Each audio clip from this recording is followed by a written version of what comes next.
지극히 높은 주님의 낮은 성소로 들어갑니다. 세상의 신을 벗고서 그 보좌 앞에 엎드리리. 내 주를 향한 사랑과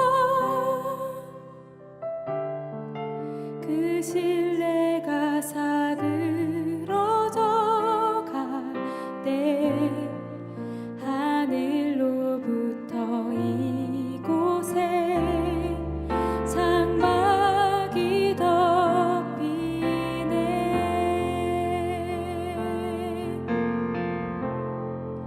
이곳을 덮으소서. 이곳을 비추소서. 내 안에 무너졌던 모든 소망 다 회복하리니.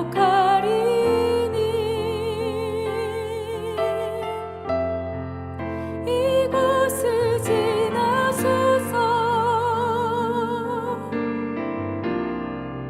이곳을 만지소서. 내 안에 죽어가는 모든 예배 다 살아나리라.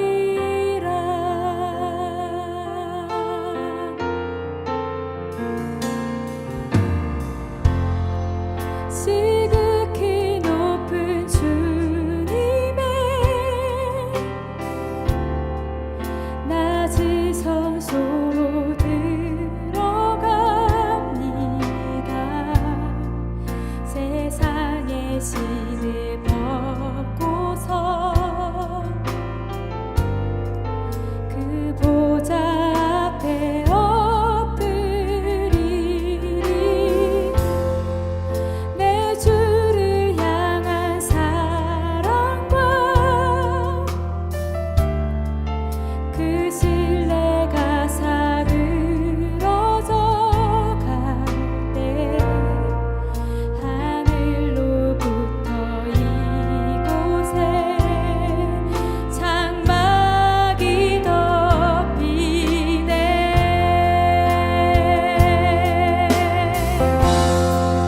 이곳을 덮으소서. 이곳을 비추소서. 내 안에 무너졌던 모든 소망 다 회복하리니.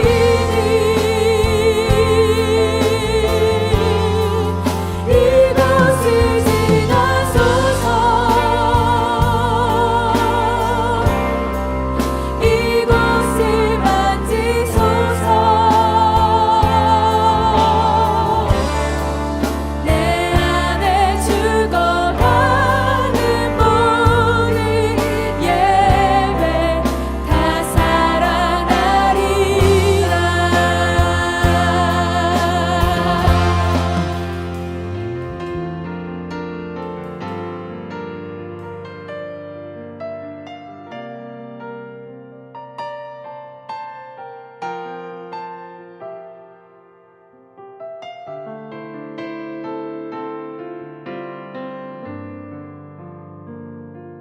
샬롬, 주님의 평강이 여러분과 함께하기를 기원합니다.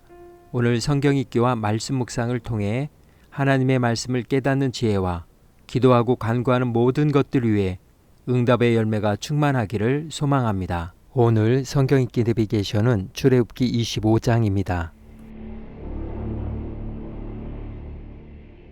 여호와께서 모세에게 말씀하여 이르시되 이스라엘 자손에게 명령하여 내게 예물을 가져오라 하고 기쁜 마음으로 내는 자가 내게 바치는 모든 것을 너희는 받을지니라. 너희가 그들에게서 받을 예물은 이러하니 금과 은과 놋과 청색, 자색, 홍색 실과 가는 배실과 염소 털과 붉은 물들인 순양의 가죽과 해달의 가죽과 조각목과 등이와 관유에 드는 향료와 분향할 향을 만들 향품과 호마노며 에봇과 흉패에 물릴 보석이니라.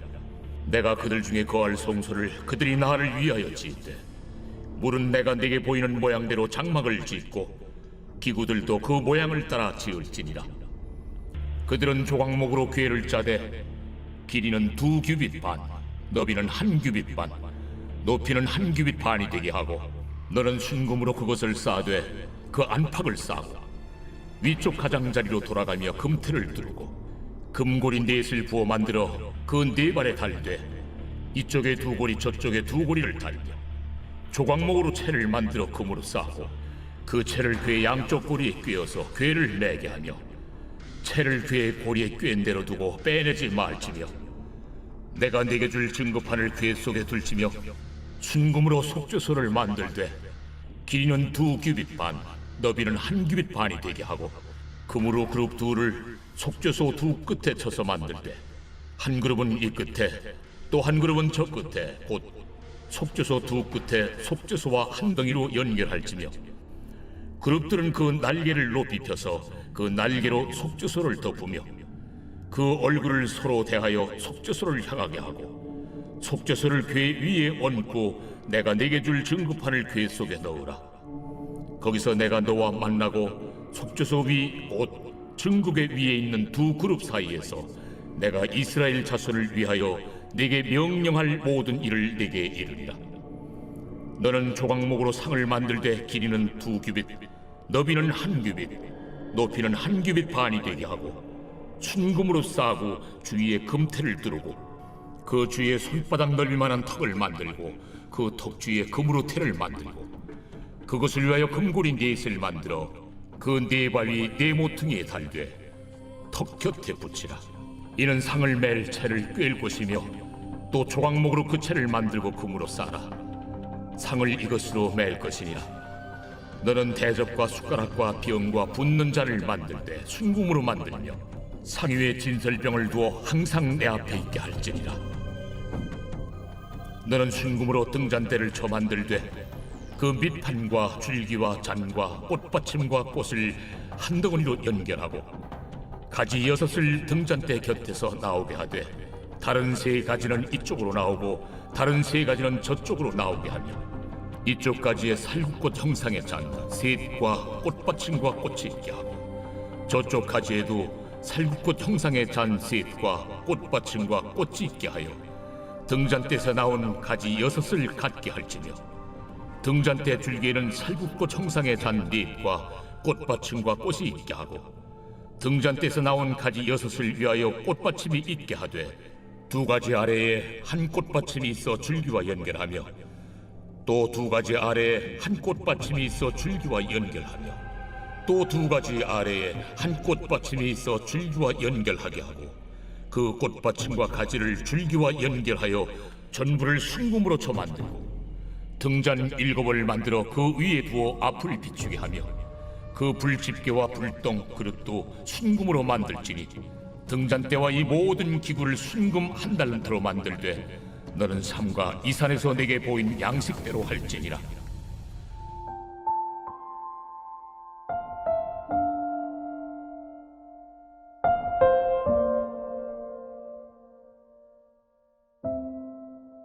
구중궁궐, 임금이 거처하는 집, 군주와 왕족이 이를 보고 생활하는 건축물을 궁전이라고 합니다. 궁궐, 궁정, 본궐, 법궁, 황궁, 왕궁, 궁실, 대궐, 어궐과 같은 다양한 이름들로 불리기도 합니다.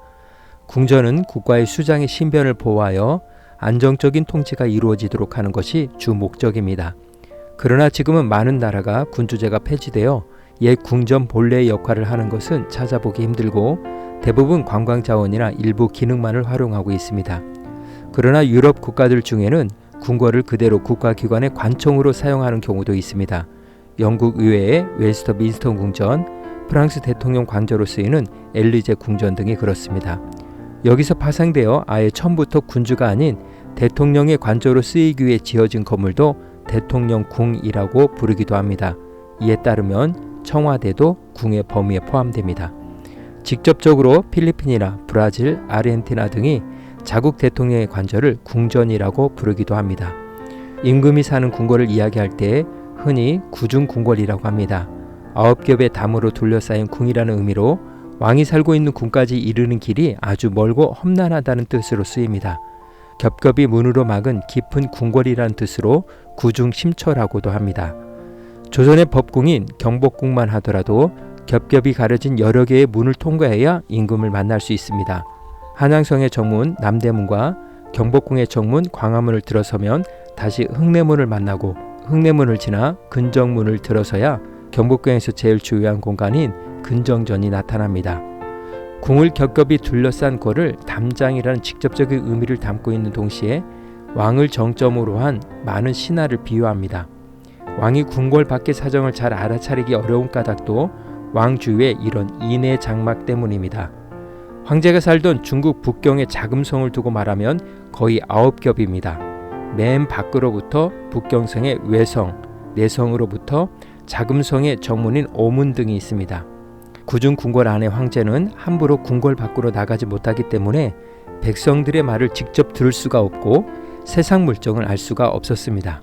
정확한 판단은 정확한 정보에 근거해야 하는데 직접 정보의 원천에 접근하지 못하니 황제의 결정은 황관들이 주는 정보에 의해서 좌지우지 될 수밖에 없었습니다. 1644년 나라가 망하여 자살한 청나라 마지막 숭정 황제는 나라를 중흥해 보려고 16년 동안 대단히 노력했으나 황제에게 주는 정보가 엉터리이기 때문에 판단하는 것마다 잘못되었습니다. 대표적인 사례로 청나라의 유일하게 승리를 거둔 병부상서 원숭안을 적과 내통하고 있다고 의심하여 능지 처참형에 처했습니다.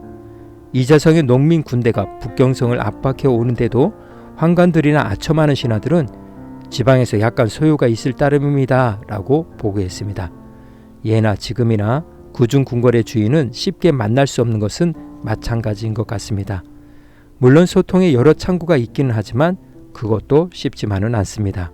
출애굽기 24장에서 이스라엘 백성들은 하나님과 피의 언약을 통하여 이스라엘 신정 국가의 면모를 갖추면서 약속의 땅 가나안 정복을 위한 출정식을 마쳤습니다. 그 이야기가 민수기로 이어지는 것입니다. 그런데 하나님은 모세를 다시 시내산으로 부르시고 이스라엘 왕이신 자신을 위해 집무실을 만들라고 하십니다. 하나님은 모세에게 그 궁전을 만들기 위한 청사진을 보여주셨습니다.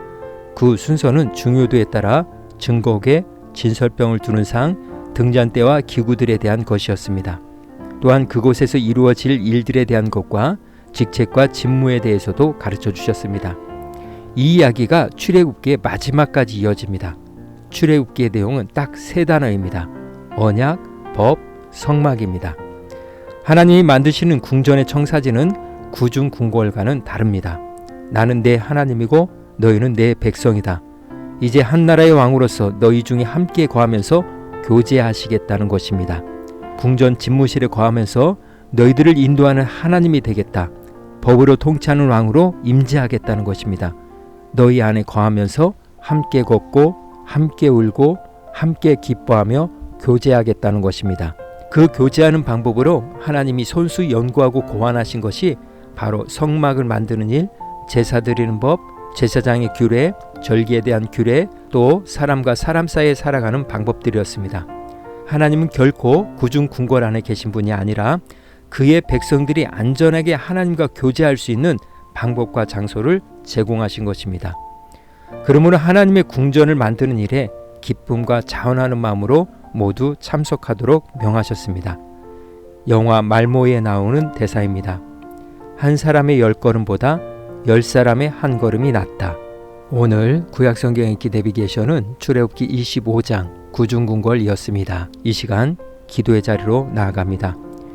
예배는 이 시대에 하나님의 은혜를 받은 사람들이 모여 지금 이곳에 임재하시는 하나님을 경험하며 그 은혜에 대한 기쁨과 소망을 나누는 하나님과 성도들의 교제의 장입니다. 하나님은 이스라엘 백성들에게 구중궁궐이 아닌 성막과 회막을 통해 그 일을 성취하셨습니다. 그리고 지금도 우리와 함께 하심을 약속하셨습니다. 그러므로 우리의 삶의 자리가 하나님의 궁전이 될 수 있도록 성령의 인도와 지혜를 간구하며 기도의 자리로 나아갑니다.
사랑의 하나님, 주의 궁정에서의 한 날이 다른 곳에서의 첫날보다 나은즉 악인의 장막에서 사는 것보다 내 하나님의 성전 문지기로 있는 것이 좋사오니 라고 고백한 시편 기자와 같은 마음으로 고백하며 나아갑니다. 내가 선 그곳이 하나님의 궁전이 될 수 있도록 오늘도 말씀이 살아 움직이는 삶을 살아가오니 함께하여 주시고 승리케 하여 주옵소서. 오늘은 이렇게 고백하며 나아갑니다. 내 삶의 자리가 하나님의 궁전입니다. 예수님의 이름으로 기도합니다. 아멘. 이제 음악이 마칠 때까지 자유롭게 기도합니다. 하나님께서 우리의 기도에 귀 기울여 주십니다.